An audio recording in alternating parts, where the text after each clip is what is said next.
The Marsh Boys podcast is brought to you by Papa Earl's, Cajun seasoning at its best. Use it on chicken, beef, fish, vegetables, Bloody Marys, and everything in between.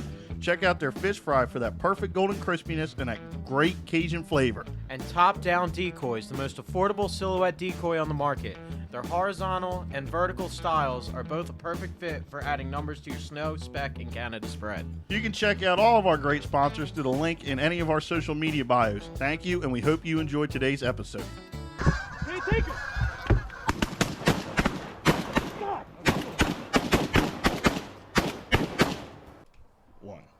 What's going on, guys? Welcome back to the Marsh Boys podcast. I'm your host, Brian. I'm rusty because it's been a while. It hasn't been a while for you. It's been a while.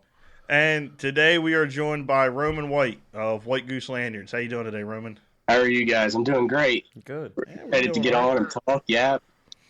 See what it's all about. This is the first podcast we've been back in, I think, 2 weeks. I did one solo last week, and then we skipped a week priorly, so it's good to be back in the studio. Mm-hmm. Good to have Yeah. another guest on. Yeah, I've never done a podcast or anything like it, so Well, we'll throw you right in the ring. Yeah. Ring. yeah, cool. So just to get started, how old are you? Where are you from? And how'd you get into waterfowl? So I'm 19 years old. I'm in the Hopewell, Pennington area, Central Jersey, kind of right between everything. And I started, I think, 2018.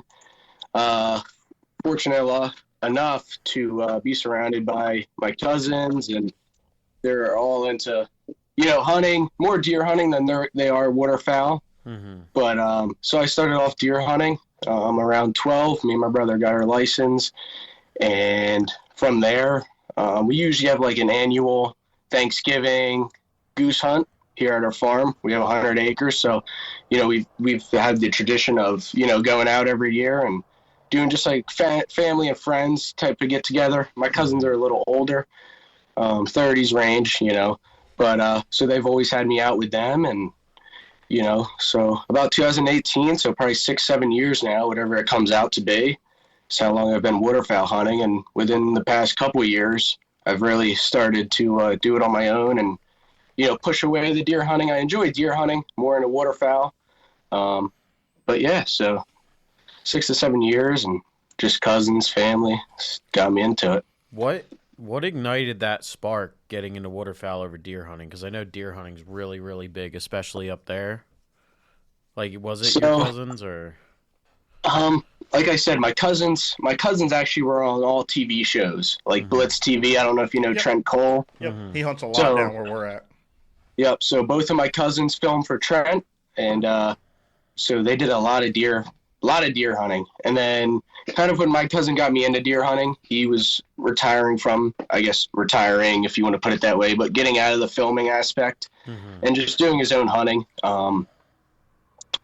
So yeah, he did that, and I loved deer hunting at first. That's all we would do. We'd go out. He'd pick me up from school. Like I said, he's older. We'd go deer hunt, but after that,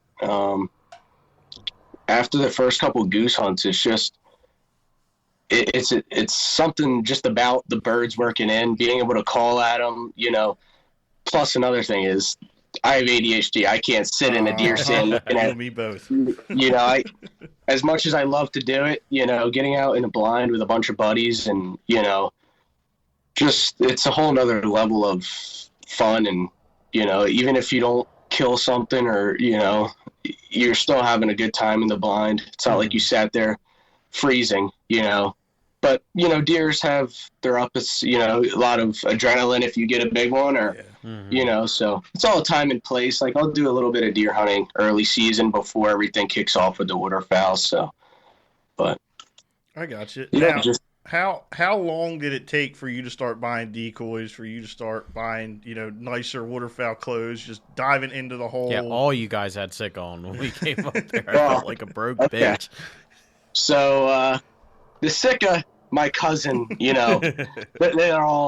have their own, I don't know if you want to say businesses, companies. So, they're all wearing the top of the line Sitka, Kuiu. Mm-hmm. So seeing them wear it was always just like, okay, now I got to get this to fit in. Not fit in, like I don't need Sitka. But, So I would say that with the Sika part is just always seeing them in it and, you know, them telling me how good it is, always how important it is to have good, solid gear, especially if you're hunting down in like cold weather, windy weather, you know, whatever it may be. But, so yeah, I would say the Sika and my first decoys, fortunate enough, my cousin had a bunch of decoys and he's super great. So he let me borrow his for a while and I would always use his, but I would say past couple years, I started buying the dive bombs. I think those were my first decoys. Actually, I was wrong. So Marketplace came out on Facebook. Hell yeah. And I found, I think it was 2 dozen full bodies, a dozen mallard full bodies for like $450. Didn't have a driver's license, anything like that. So Marketplace was pretty much useless. So I messaged the guy. I was like, can you do $500 and bring them to me? He ended up doing that, and I used those for a while. There were the old GHG, was the feet and the round, pedestals. I honestly hated them. Some people may love them, but the feet were like bent forward, so it took nothing to tip those decoys over. You couldn't set them in like a hay field, a cut cornfield. Oh, they're terrible. Yeah, especially like a dirt field or something where it's like not flat ground. They're always just falling over. But yeah, I've upgraded. Started using the silhouettes with Scotty.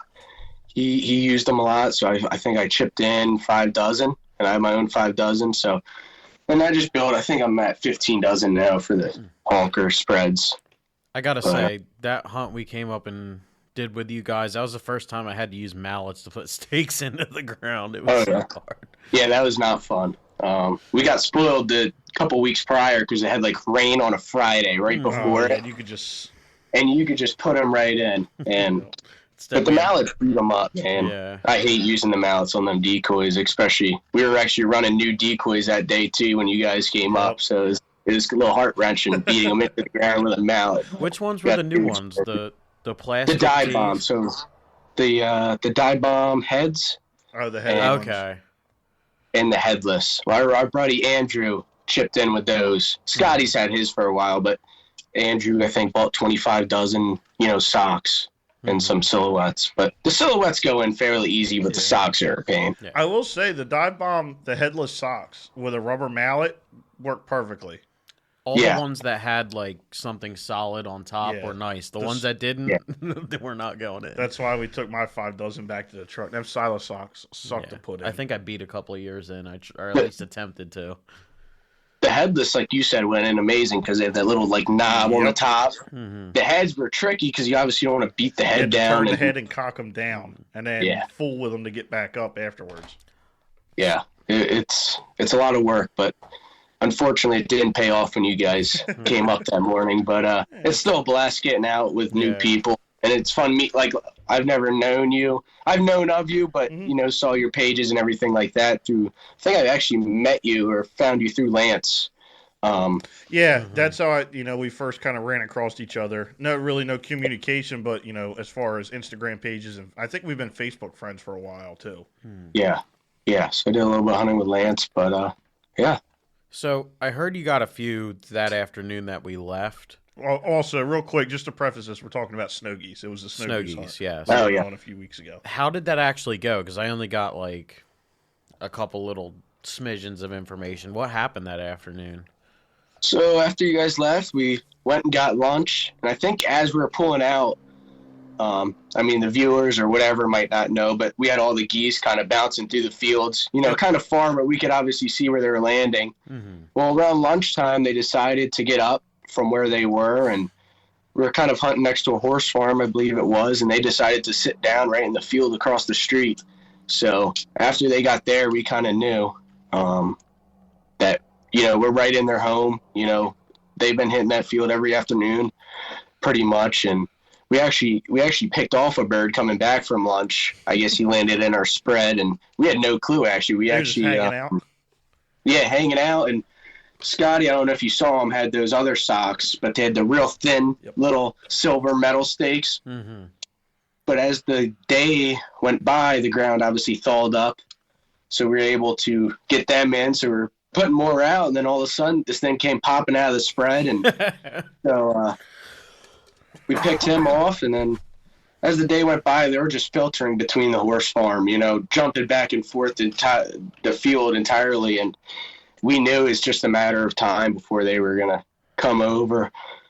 So, it's getting a little later. I actually brought my puppy out, and, we're all messing around. We're just waiting for the moment. Mm-hmm. And, we figured they might trickle into our field, but they did, they got up all at once, which I wouldn't say screwed us.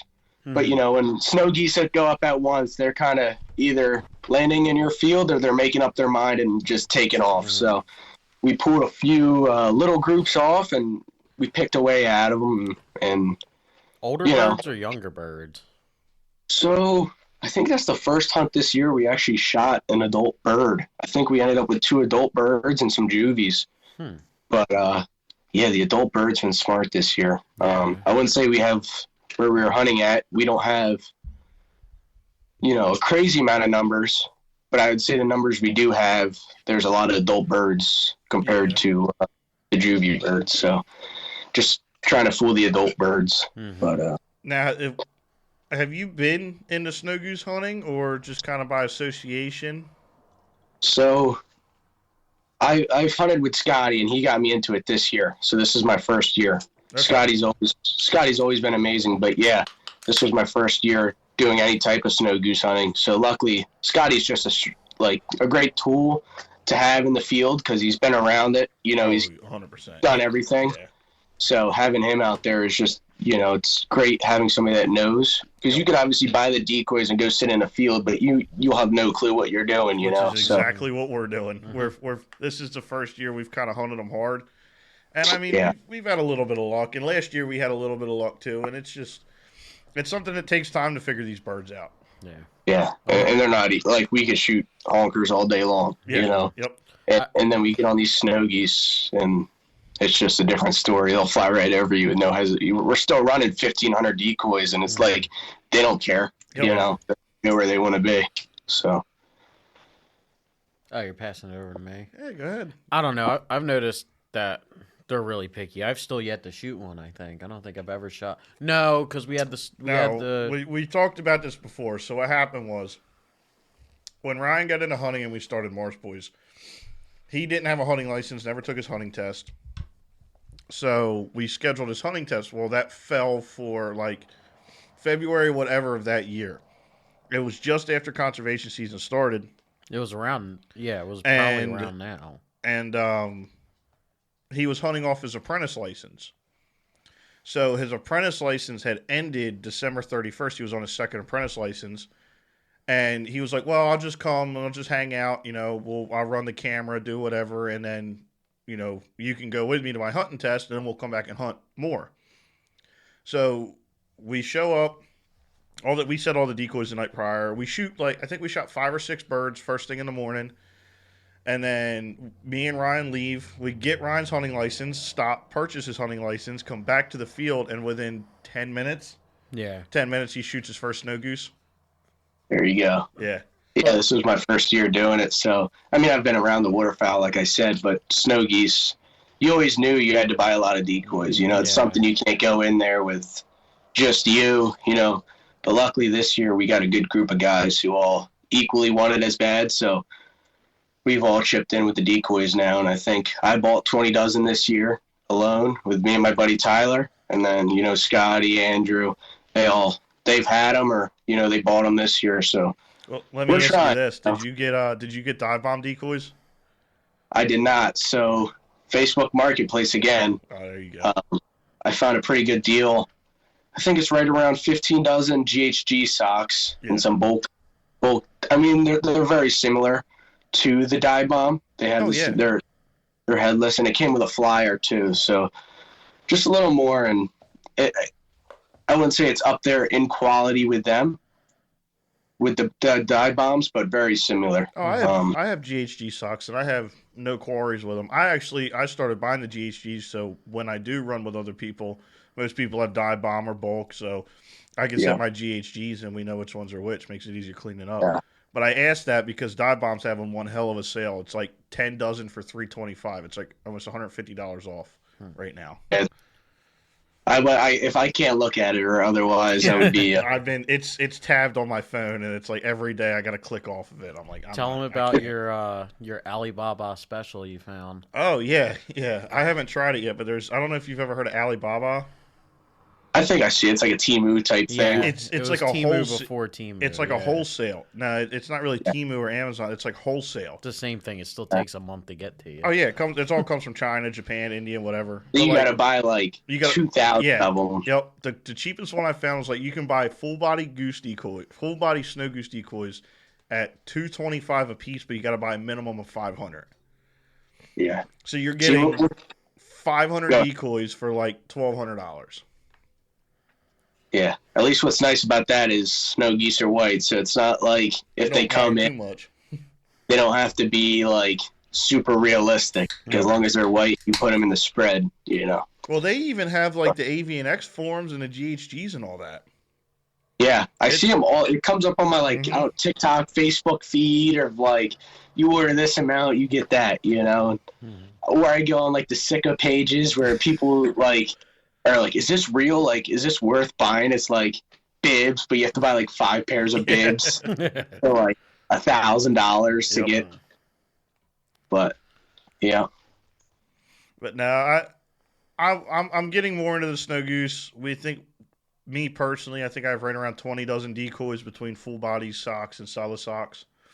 I'm probably just gonna, and I've said this to a couple times before. Like I'm probably just gonna buy full bodies from here on out. My buddy Zach's got like 1,700 socks, and I think the full bodies are the way to go. Honestly, if you have the money to buy them. Yeah.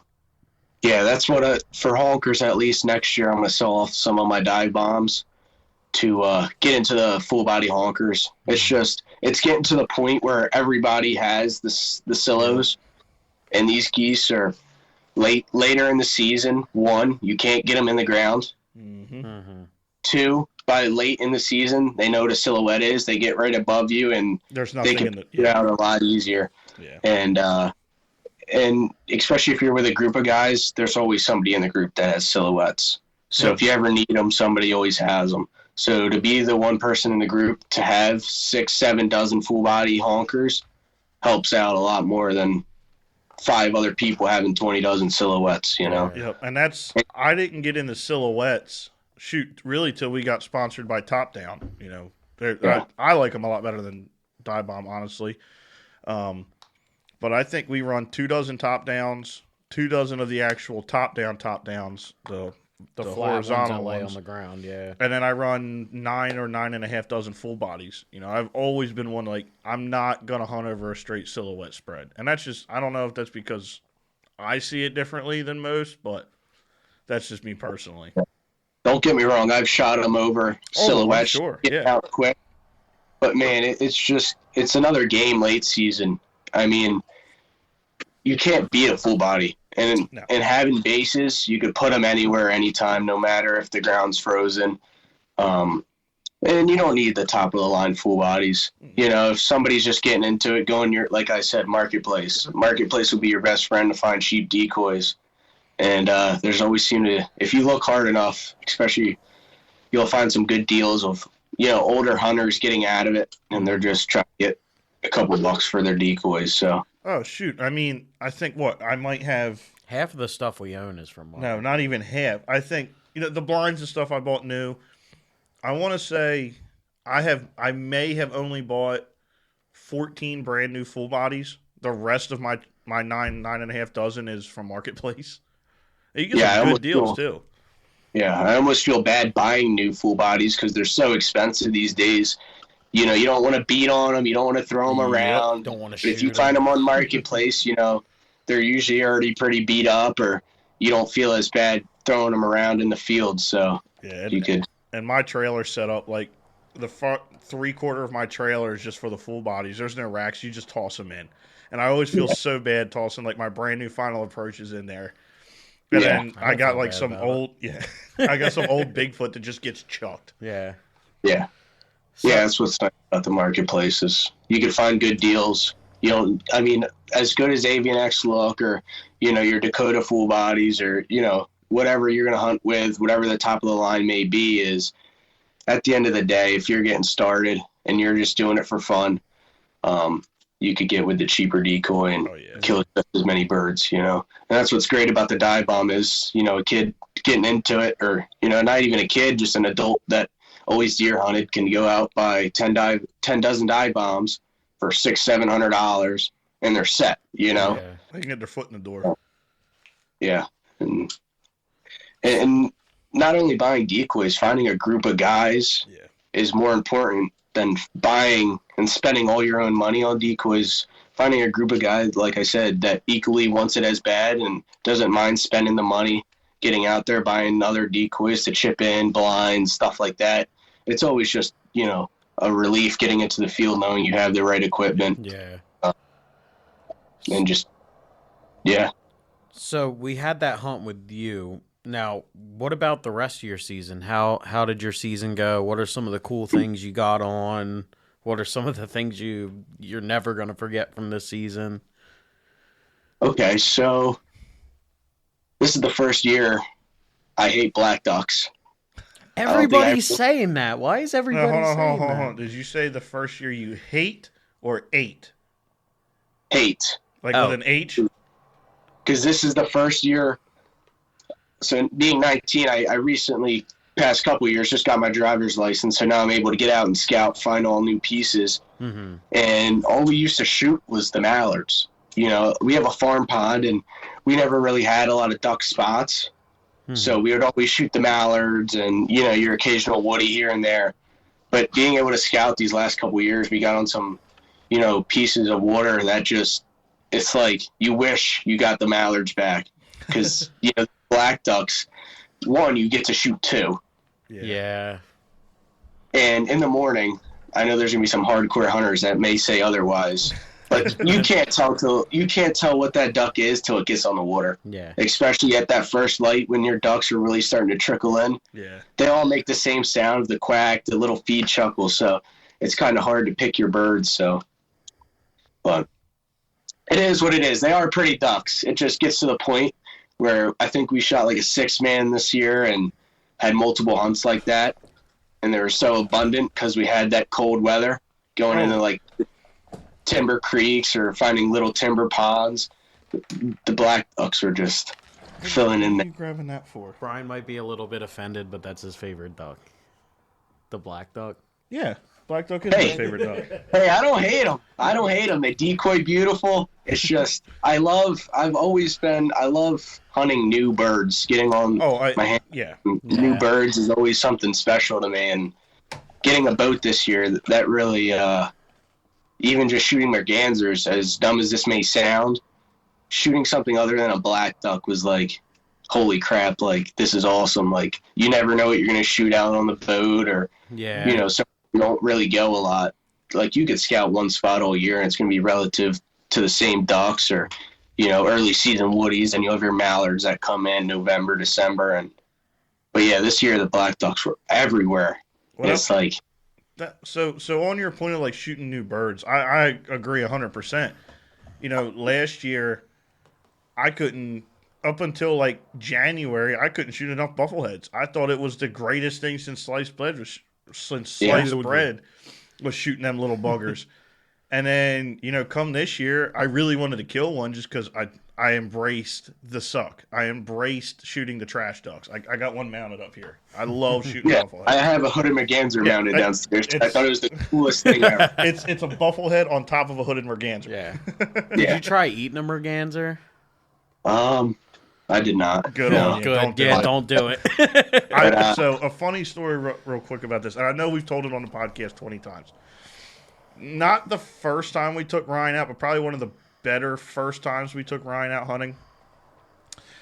We had 2 common mergansers land in the spread. Now, Ryan had never shot a duck up until this point. And Ryan, like, puts his gun up, and I'm like, don't you shoot that bird. He's like, what? And I'm like, don't shoot that bird. If you shoot it, you're breasting it out. And he was like, well, what do you mean? And I'm like, you're not shooting that duck. He goes, why? I was like, it's a common merganser. Like, you're not shooting it. So that's the only duck I can say that we won't shoot is a common merganser. Hooded mergansers will blow apart. Buffleheads, I've learned to cook buffleheads, and they taste delicious. But like You this made year me with eat one, didn't you? a bufflehead. No, merganser. No. That was what you put on the Blackstone when we cooked up all that duck meat. You said, try this without telling me what it was. Wasn't that a merganser? That one little piece. Yeah, you we had. shot a hooded merganser hen one day, and I made him eat it.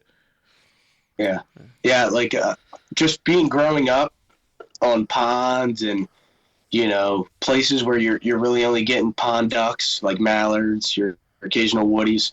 Just getting out on the boat this year, and I only went twice. We took some youth hunters out, youth day with Lance, and they shot into some ducks, and it's a blast just getting out in different environments, getting on the boat too. I just love being on the water.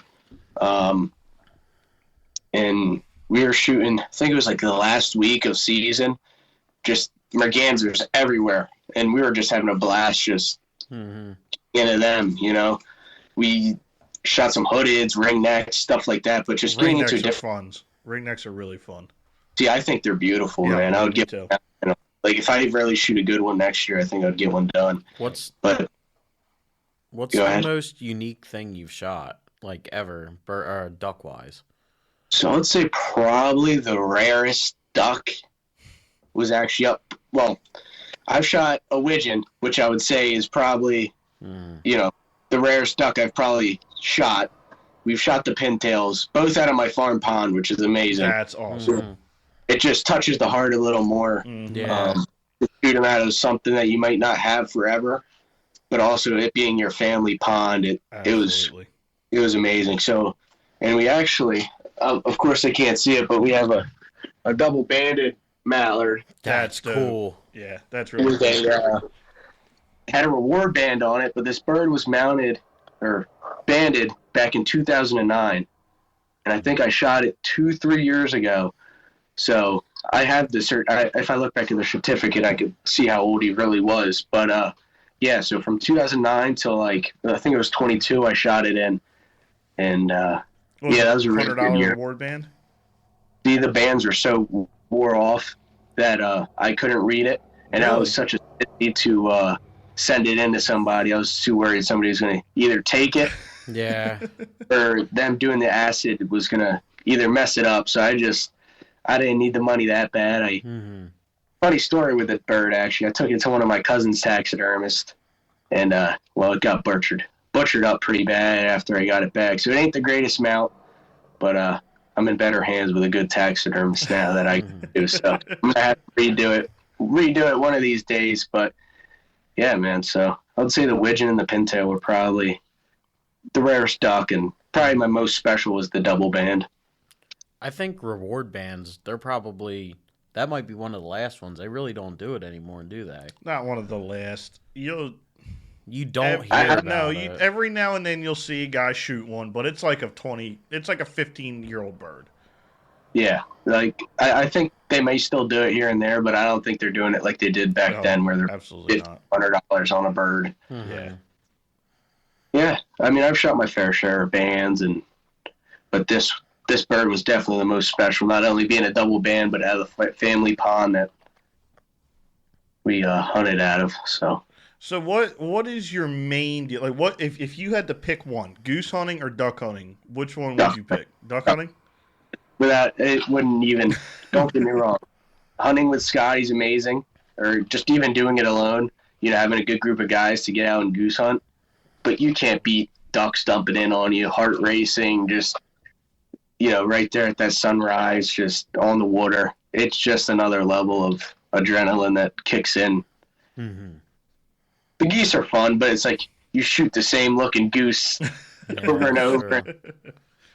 But the geese are fun to work because, I wouldn't say I'm the best caller, but, I'm able to get on the call pretty good. And so being able to call, I just love being able, I wouldn't even have to take a gun into the blind anymore, and I'd be perfectly happy with,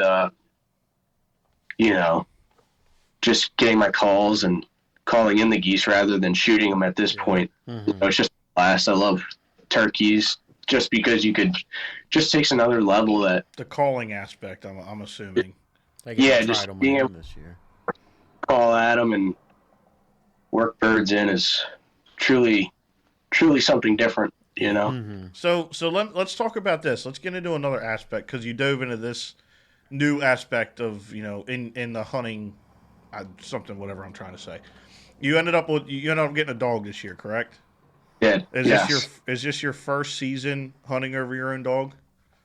Yeah. Yep. How did that change? How did that change the way you look at how you conduct yourself in the field?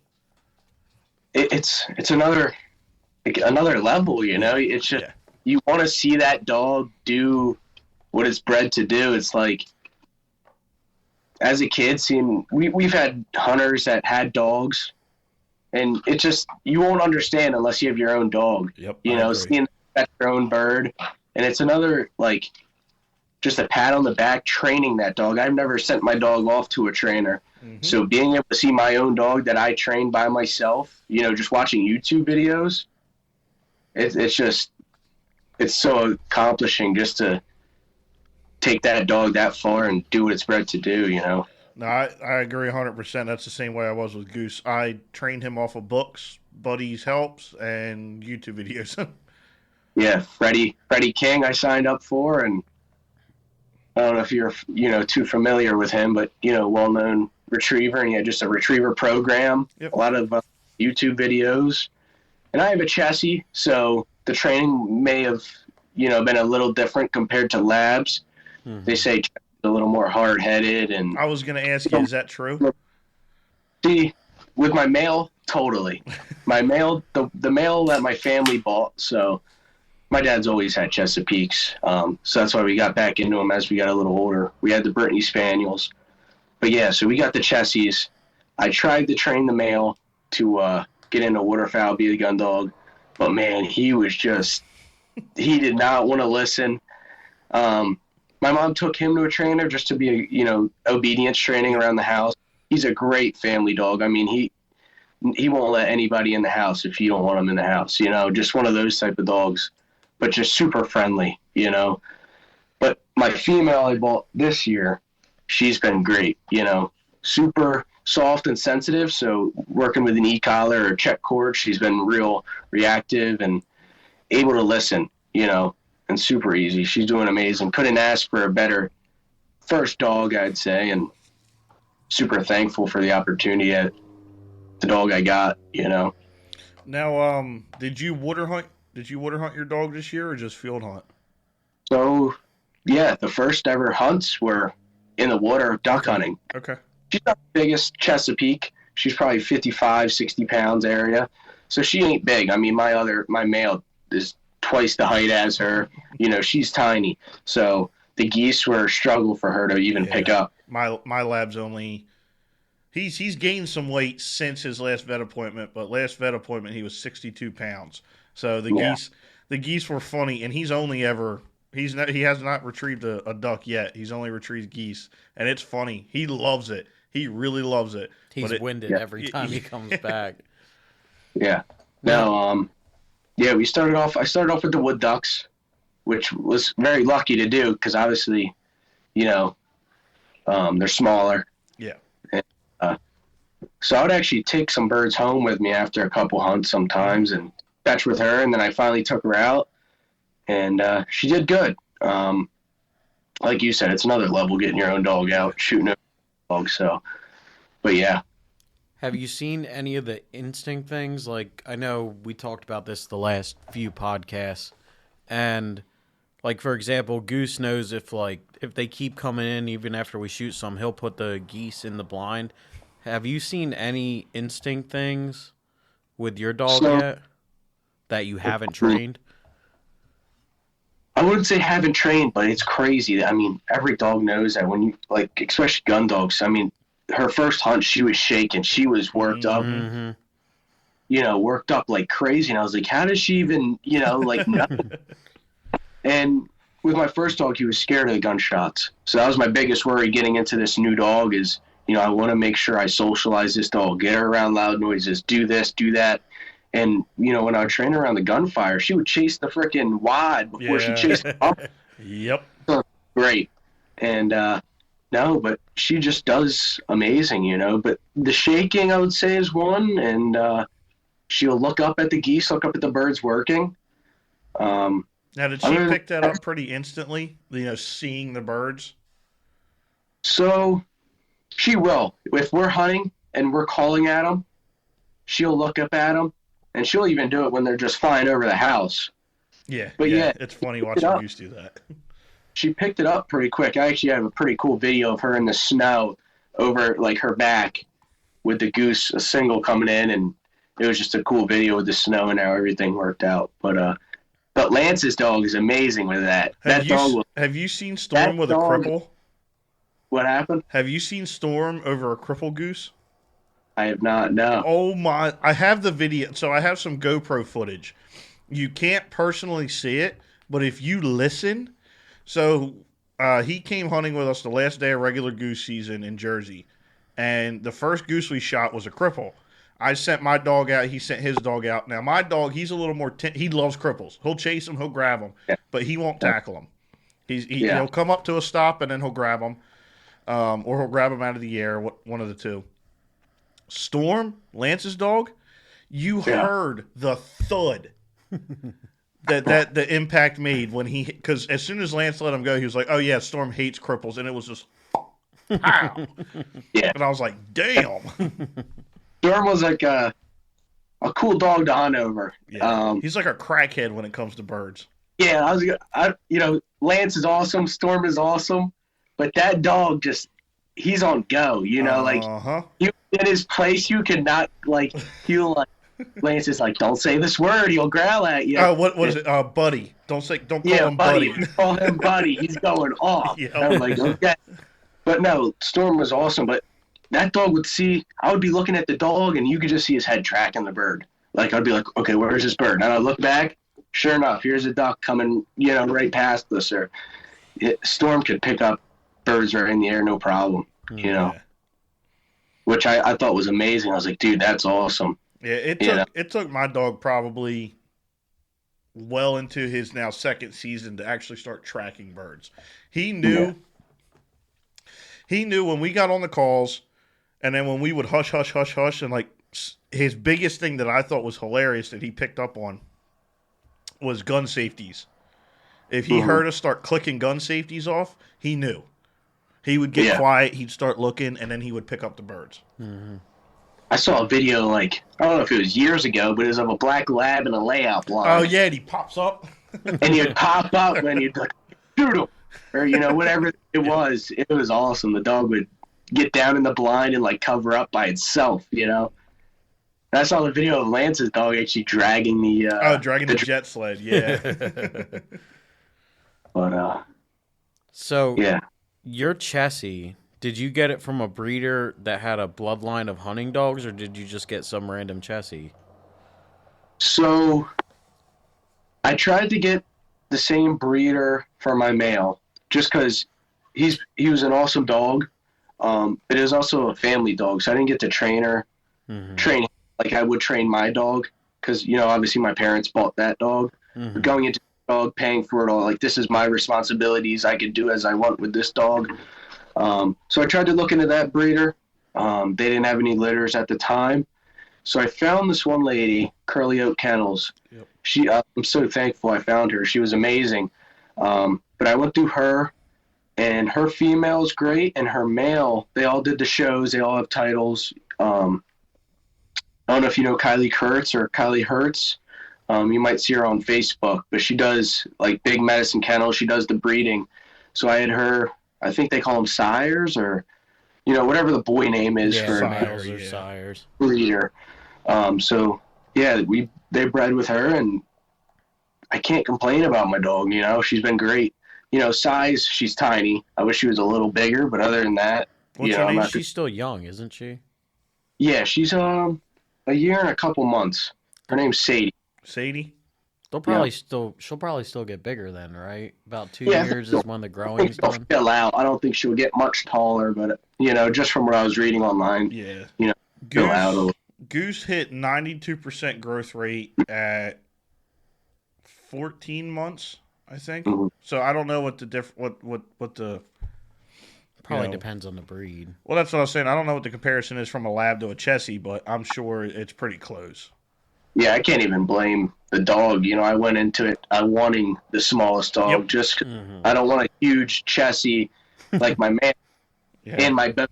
You know, it's going to be a nightmare trying to get a 100-pound dog back in the boat Through the mud. or finding, you know, dog blinds that they're going to fit in or dog vests, you know. Mm-hmm. So it's been super easy. She's at that like perfect lab size where I can get blinds for her, vest, everything. So What was wild to me was I thought when I got my dog, I was told like, okay, like the males are going to be huge, like 70 to 90-pound males, or like 80 to 95-pound males is what I was told. And I got very lucky, and my dog's very tiny. Yeah. Goose, he's probably right around the same size as Sadie, a little bigger. yeah, But what was really funny to me was when I ordered his vest, I was like, he's not a big dog. Like, and I didn't know what dog sizes were in the waterfowl deal. So when I ordered his vest, I got it for Christmas. I had my sister order a large, and a large came in, and it was way too small. yeah. I think Sadie's like an XL. Yeah. I think like Yep. a Tangle Free XL. I got to get her a new one. Speaking of vests, because I bought like the Tangle Free, you know, sicker looking one just to be bad. But it's super Be like badass. proportionate. Like the freaking neck is like doesn't fit around her neck, but tight in the body, you know. But I see this company called like Recoil, Okay. and they have like adjustable vests for like the smaller dogs or dogs that you know may be longer or lanky, you know, whatever the case may be, and they have the vest. I am probably the only dog owner in the Northeast, east of probably one of the only hunting dog owners in the country. I run a Carhartt dog vest. There you go. And that thing works perfectly. It keeps him warm. It adjusts on the shoulders for his neck and his legs. Yeah, that's what the Recoil has. It's like an adjustable strap that comes up. This is Velcro, but yeah, same Yeah. premise. Yeah. Yeah, I think the Momarsh brand also has the same straps, but yeah, I'll have to get her a new vest. So here's a question for the two of you. Since I don't have a hunting dog, I don't buy things for my hunting dog because, you know, I don't have a hunting dog. If your dogs are XLs, what about, like, who's hunting with a medium-sized dog? Because I'm picturing Goose, and I'm picturing half of what that is. Gator the duck dog. What are they going to go get? What can they pick up? Because Goose already struggles with geese. Well, the I think your Boykins. yeah, your Boykins, your maybe your Spaniels. I want a Boykin so bad. They can they're pick the cool they can dogs. pick these birds up, though? My girl videos and they're cute as hell. And they're just bad. They're cool looking dogs. Oh but, yeah, a Boykin looks like Are they muscular? no, it looks like a cross between a chocolate lab and an English spaniel. yeah, like a Cocker Yeah, Spaniel. cocker. Are they I don't know how lanky they and still No. big, or No, they're like just little 40-pound teeny tiny? dogs. Really? Very small, but dude, you get a good Boykin, they're cool to watch. Yep. Like people will bring them in the timber, and it's just awesome to watch them. And they get real pretty too Yes, if you they do. find a good breeder who can breed a proper dog. They say you know. they say they have the same attitudes as Chessies. They're real ignorant, or they can be real Yeah, my ignorant. cousin actually has one, and he takes it hunting, but you know he never got it to where he would hunt. I guess over in other states, but to the point where she could go out retrieve the bird. So I'm just having a hard time imagining it. You have a 40-pound dog carrying what, a 10-pound goose? They do it. Yeah, oh, absolutely. I'll show they you don't- videos after we're done. Yeah, this is the point where I would like to, like, when we get set up better, like, pull up the video and be like, and actually see it. No, But- so the best thing, Roman, have you seen the Gator the duck dog? Is that like little Jack Russell Yes. or little And that dog like will Jack Russell, but like the terrier, like Yes. orange white dog? It looks identical to my sister's dog Tilly. I mean, identical to Tilly. Really? Yes, and this dog will tee off a bird, a duck. I've never seen it retrieve a goose. I don't think. Maybe a specklebelly, but it'll retrieve a duck better than almost any dog I've ever seen. The best dogs they say are the poodles. Yeah, yeah. They say poodles can be one hell of a duck dog. Can you know? imagine hunting over a poodle? Poodles now, the AKC recognizes any dog that was bred to hunt. So golden retrievers, poodles, labs. Poodles are like the top 5 owned hunting dogs in the world. Yeah, I don't know if you ever watched that Duck Dynasty Oh, episode. Cy. Yeah. And they're all bringing their labs out, and here comes Cy with a trained poodle, and it's like out working all the labs, you know? They say he kept that poodle too. Dude, I'm pretty sure. I was like, no way, that's a real thing. And sure enough, I one day saw on TV that poodles are like a great duck dog. I actually see a guy in the New Jersey waterfowl page there is with a German Shepherd. I've seen that. Yeah, That's cool. Yep. And so I mean, I guess if you really train any dog to do, you get a good dog. Mm-hmm. I guess it really doesn't matter on the breed too much, Not- So Go ahead. so I kind of wish I was into hunting when we got Kobe Oh, he would because he's a rabbit dog. Any dog is a rabbit dog. He is a little field dog, and he will go in holes like you will not believe. And I kind of wish I could have got into that with him because terriers are notorious. It's a Westie. It's like a purebred Westie. It's totally a show dog, but He thrives off of Cheez-Its. some of his instincts I think were really funny. He's getting old now, but So anyway, while we're getting longer into the episode, let's talk about your business you got going on. Yeah. So Yeah, go ahead. no, you go ahead. You asked the question. I don't want to get too far ahead. You own and operate White Goose Lanyards, correct? Yep. Now, how long ago did you start that? 3 years ago. 3 2, years. 3 years. 2-3 years. Okay. I think it was 2022. Now was this? You prefaced this before we started recording. Who makes the lanyards? So to clarify, my girlfriend makes the lanyards. I do all the online posting, DMing people, and she's actually in cosmetology school. So just to jump ahead, how I got into this in 22 or right around that time is I'm always looking for ways to make money, do this, Absolutely. and I think a page of lanyards came up, and it's only paracord you're using to get them made. And with her being into cosmetology, Roman said, "Shit, I just need to find a girl that knows how to braid hair." that's all I was thinking. I was like, if she can braid hair, she can braid a lanyard. So I was like, one day I was like, can you do this? And I made a page and just started posting.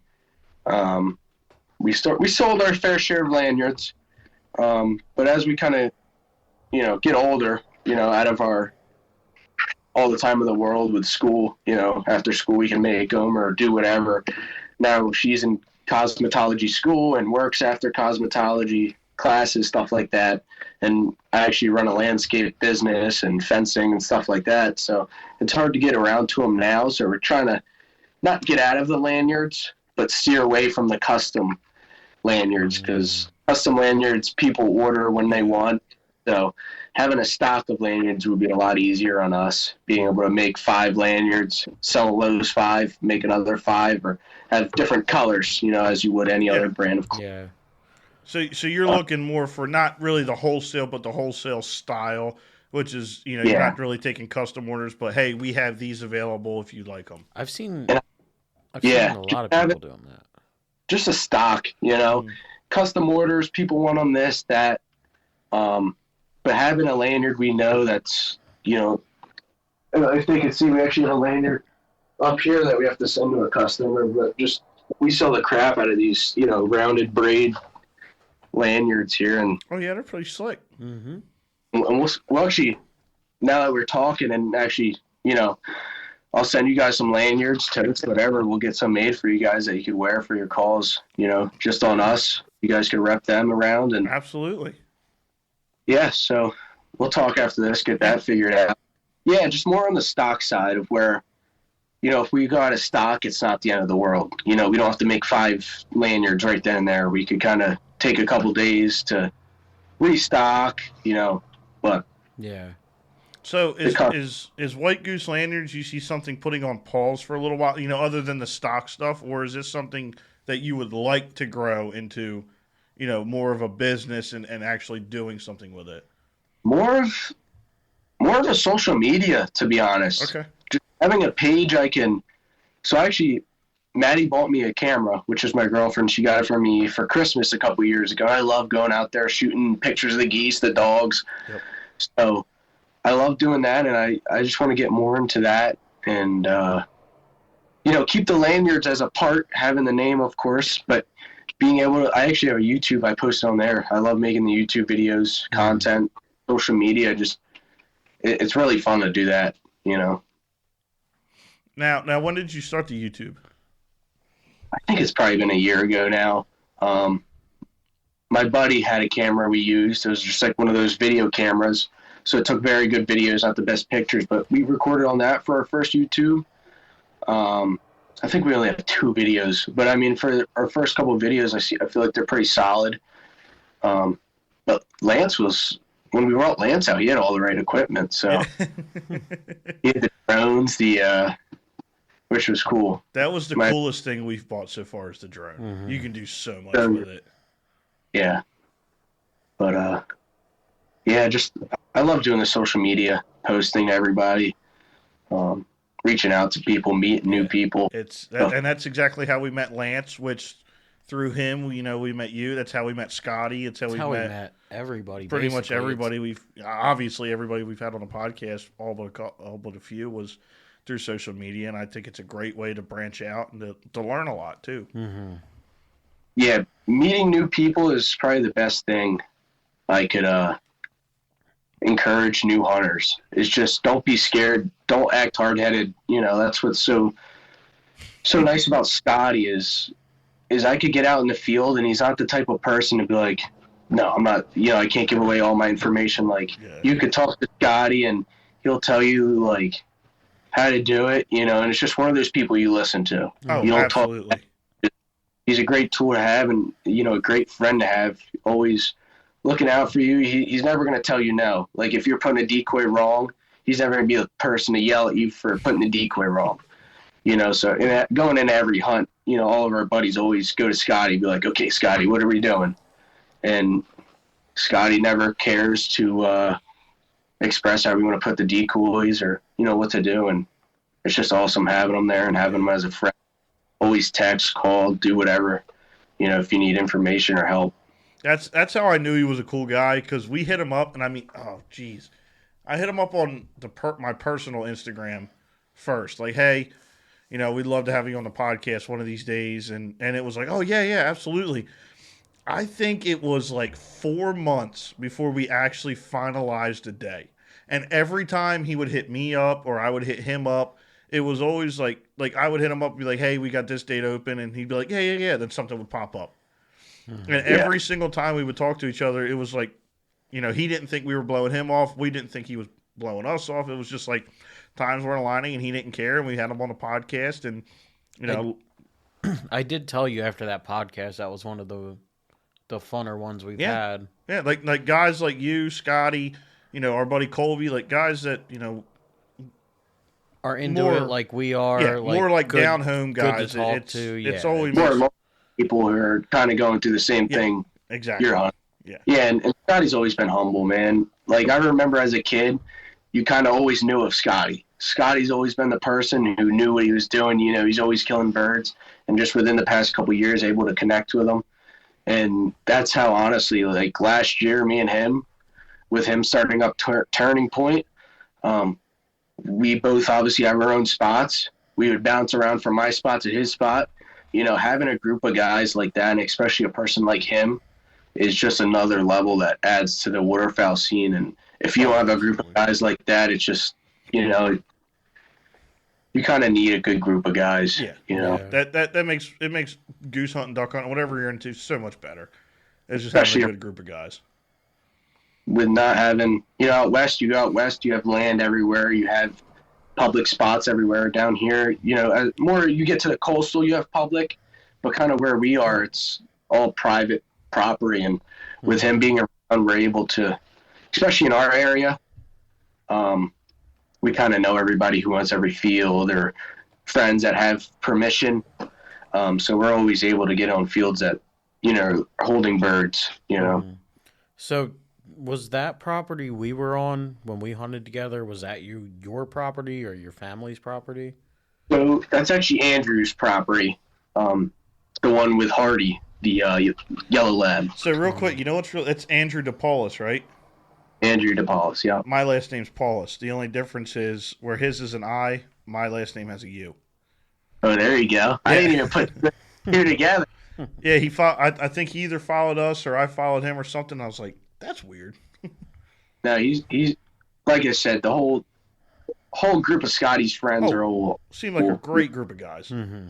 Yeah, I think that's why we can get out, and even if we don't shoot anything, it's just a great time to talk and super open arms, with Scotty and his group of guys, Yeah, we definitely felt that.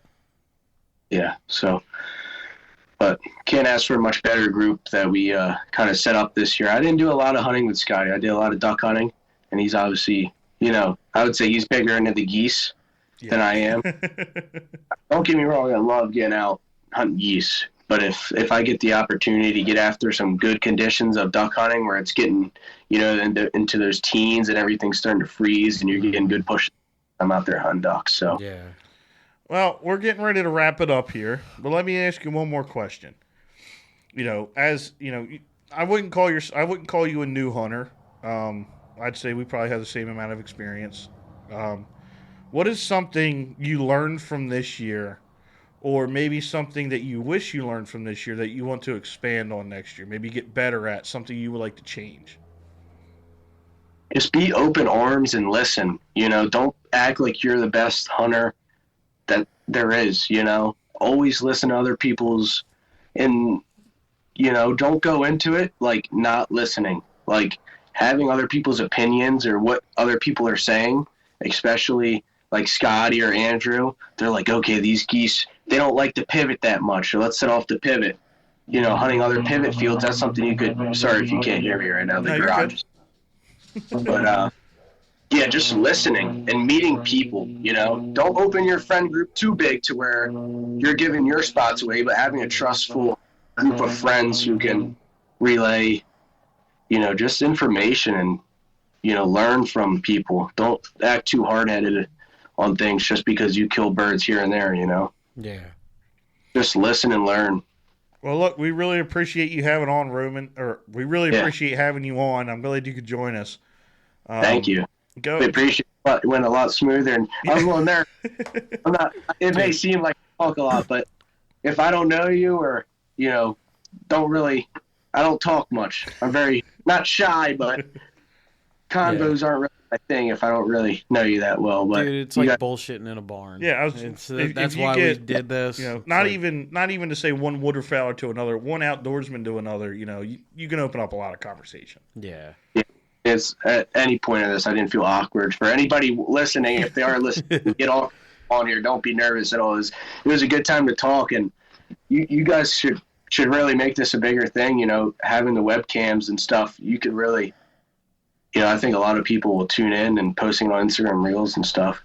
Yeah, Ryan. Oh my god, dude, those Instagram Reels will. Like the Midwest Flyway guys and all that. Yeah. He's ripping me up because I said I was going to start recording, and that was a year ago, probably to today. Oh, we have everything to record the podcast. Yeah. He's just too lazy to do it. Easy. Yeah, I have school too. Midwest Flyways is a great one. It pops up on my TikTok all the time, Mm-hmm. That's how you can beat more people. Just taking it to that next step of branching out. But you guys have the setup. I mean, all you gotta do is go with it. Yeah. Well, look, tell our listeners how they can get a hold of you, how they can follow your page, everything on your socials. Buy lanyards, all that. So my Instagram page is White Goose Lanyards, and then I think my YouTube is White Goose Company. I think it's just a little different name to it, but all the links are in my Instagram. So you head over to my Instagram. You can find the YouTube, and TikTok is White Goose Lanyards as well. So. But definitely the Instagram is the place to reach out, and that's where I'm at most of the time. So, all right. Well, we appreciate it, and thank you guys for tuning in to another episode of the Morse Boys podcast. We'll see you next week. It's been awesome. See you.